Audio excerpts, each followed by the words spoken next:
आजमगढ़ शहर के बेलैसा निवासी अनुराग सिंह ने वर्ष 2024 की गेट परीक्षा में फिजिक्स विषय में लगभग 79% नंबर प्राप्त करके पूरे देश में प्रथम स्थान प्राप्त किया है। अनुराग सिंह की सफलता पर उनके परिजनों में हर्ष व्याप्त है। अनुराग के पिता उदय प्रताप सिंह दीवानी न्यायालय में अधिवक्ता है। अनुराग की सफलता पर अधिवक्ताओं ने भी अनुराग को भविष्य के लिए शुभकामनाएं दी। अनुराग सिंह ने शहर के चिल्ड्रेन कॉलेज से हाई स्कूल तथा इंटरमीडिएट पास करने के बाद BHU से BSc ऑनर्स तथा IIT कानपुर से MSc फिजिक्स विषय से किया है। इससे पूर्व अनुराग ने संघ लोक सेवा आयोग की भू वैज्ञानिक के लिए आयोजित परीक्षा में पद पर 8वीं रैंक प्राप्त किया था। अनुराग ने अपनी सफलता का श्रेय माता पिता व परिजनों को दिया है। मुख्य बात यह रही कि कोरोना काल से घर रहकर यह सफलता अर्जित की।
हमने अपने स्कूलिंग यहाँ चिल्ड्रन कॉलेज आजमगढ़ से किया। उसके बाद BSc BHU से किया, जहाँ पे फिज़िक्स ऑनर्स सब्जेक्ट था मेरा। और उसके बाद मैं MSc IIT कानपुर से किया, जहाँ पे भी फिज़िक्स ही सब्जेक्ट था। उसके बाद मैं बार्क और DRDO में एज ए साइंटिस्ट अप्लाई करने का मन था, तो हमने गेट एग्ज़ाम को दिया था। तो ये हमने पहली बार में गेट एग्ज़ाम दिया तो 124 रैंक आई। उसके बाद 79 और ये इसके बाद मैंने पहला रैंक प्राप्त किया। फिज़िक्स बैकग्राउंड में मतलब फ़िज़िक्स बैकग्राउंड के लिए काफ़ी ही अच्छी पोस्ट है, मतलब साइंटिस्ट बनने के लिए। और बचपन से ही चाहते थे कि फ़िज़िक्स बैकग्राउंड में कुछ करें। और इंडिया में फ़िज़िक्स के लिए सबसे अच्छी पोस्ट जो है वो बार्क DRDO में एज ए साइंटिस्ट पोस्ट है, तो इसलिए हमने इस चीज़ को वो किया। मुझे इस बात की बहुत खुशी हुई है, पूरे परिवार को खुशी हुई है कि मेरा भाई पहला स्थान पाया फिज़िक्स गेट एग्ज़ाम में। उसका बचपन से ही पढ़ाई की तरफ बहुत ज़्यादा रुचि थी। मतलब 2 भाई 1 बहन है हम। तीनों लोगों में सबसे ज़्यादा वो पढ़ाई को लेके मतलब काफ़ी वो रहता था, उसमें इंटरेस्ट दिखता था बाकी लोगों के कंपैरिजन में। तो बचपन से ही लगता था आगे जाके कुछ अच्छा करेगा। तो ये मतलब फ़िज़िक्स में इसका बहुत ज़्यादा इंटरेस्ट था। तो फिज़िक्स का जो गेट का पेपर है इसमें ये पहला स्थान लाया, बहुत अच्छा लगा। भगवान करे आगे वो ऐसे ही तरक्की करता रहे और आगे जिस भी फील्ड में काम करे ऐसे ही आगे बढ़ता रहे। हम जो है बच्चों की पढ़ाई पर हम और हमारे पिताजी काफ़ी ध्यान देते थे। पिताजी ज़्यादा एक्टिव रहते थे, वो डिस्ट्रिक्ट कमांडेंट थे, उससे रिटायर हुए। तो बच्चों की पढ़ाई के लिए वो बहुत ही तत्पर रहते थे और बच्चे जहाँ भी पढ़ते थे वो वहाँ बराबर जाया करते थे। बाहर ले जाना, उनको व्यवस्थित करना, सब कुछ करते थे। तो बच्चों का भी लगन था, झुकाव था पढ़ाई के प्रति। तो गेट परीक्षा या साइंटिस्ट हुए हैं ये, तो हम लोगों को बहुत खुशी है इस बात की।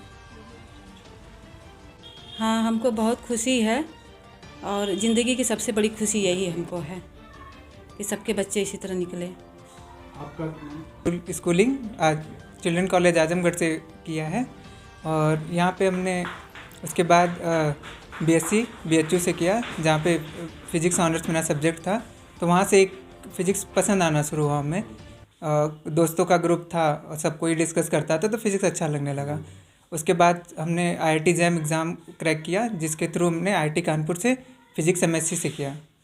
और वहाँ से फिर हमने प्लान किया कि हम बाहर के DRDO में एज ए साइंटिस्ट अप्लाई करेंगे, जो कि एक बहुत ही रेस्पेक्टफुल पोजीशन है इंडिया में। ज़्यादा लोग साइंटिस्ट बनना नहीं चाहते, बचपन में सब चाहते हैं कि साइंटिस्ट बने, लेकिन आगे बढ़ते बढ़ते सब कोई इधर उधर चला जाता है, कोई उस फील्ड में लगा नहीं रहता।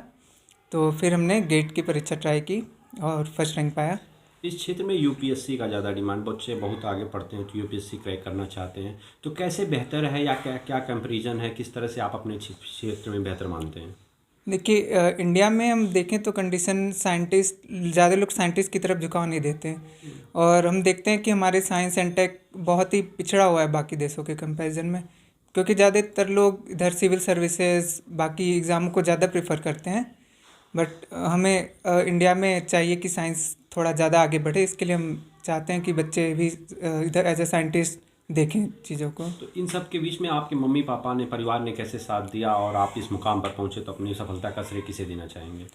परिवार का तो बहुत ही ज़्यादा सपोर्ट था। लाइक कभी भी किसी भी पढ़ाई में उन्होंने कभी बाधा नहीं उत्पन्न होने दी, कभी भी कोई काम नहीं हमसे कहा। जब भी पढ़ाई हुआ सब कोई शांति मेंटेन रखा, कभी कोई डिस्कशन होता था लोग दूर चले जाते थे, तो अच्छे से कभी भी एक अच्छा माहौल दिया मुझे पढ़ाई के लिए।